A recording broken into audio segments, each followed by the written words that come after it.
Hello, this is Dr. Grande. Today I will offer an update on the case of Mackenzie Shirilla.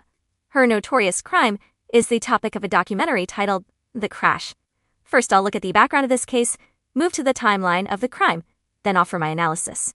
Mackenzie Ford Shirilla was born on August 2, 2004 and lived in Strongsville, Ohio. This is a suburb of Cleveland. She was raised by her parents Steve and Natalie. Sometime around 2018, when she was in high school, Mackenzie became romantically involved with a fellow student named Dominic Russo.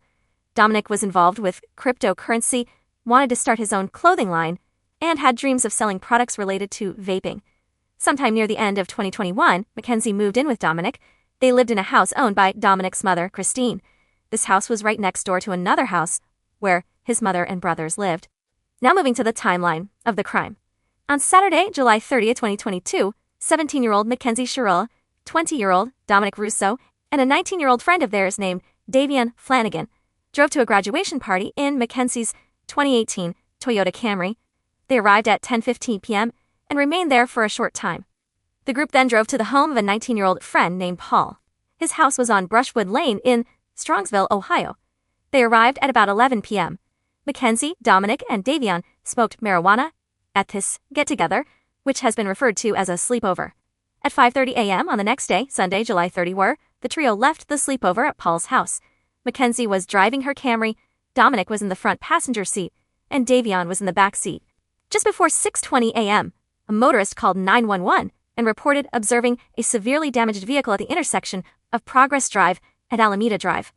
When emergency responders arrived, they found Mackenzie's Toyota Camry severely damaged. The vehicle had slammed into the brick wall of a building occupied by a pipeline repair and maintenance company. Mackenzie was in the driver's seat severely injured, Dominic was in the passenger seat dead, and Davian was on top of him, mortally wounded, and died just a few minutes later. When Mackenzie was extricated from the vehicle, one of the first things she said was, "How is Davian?" Mackenzie was flown by helicopter to a hospital where she was treated for injuries including broken bones. Here's what the police found during the course of their investigation. After leaving the sleepover at Paul's house on Sunday, July 31, 2022, Mackenzie drove her Toyota Camry to Pearl Road and traveled south. She made a right turn onto Progress Drive at 5:34 a.m. She used her turn signal and was driving slowly. Progress Drive has a speed limit of 35 miles per hour, and it is 3,800 feet long.